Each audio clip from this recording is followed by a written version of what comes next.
আমি আপনাদের একজন সেবক, আপনাদের কাছে আসতে পেরে আমি খুবই আনন্দিত, আপনাদেরকে দেখতে পেরেও আমি আজকে আনন্দিত।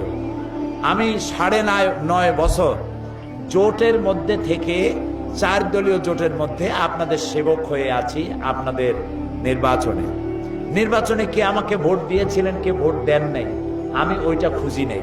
যারা মানুষ তাদের সেবা করার জন্য চেষ্টা করেছি। যে এলাকায় হিন্দু বেশি সেখানে রাস্তা করব না, সেখানে বিদ্যুৎ দেব না, সে মানুষের অত্যাচারিত হলে আমি তাকাবো না, এরকম কাজ করেছি বলে আমি আপনারা কেউ বলতে পারবেন না। বরং হিন্দু মায়েরা, বোনেরা, হিন্দু ভাইয়েরা আমাদের জনসভাই বলেছেন যে মায়ের কোলে সন্তান থাকে যেভাবে নিরাপদে, ডিমের মধ্যে কুসুম থাকে যেভাবে নিরাপদে, আমরা বর্তমান সময়ে সেইভাবে নিরাপদে আছি। মন্দিরের অবস্থা দেখেছি।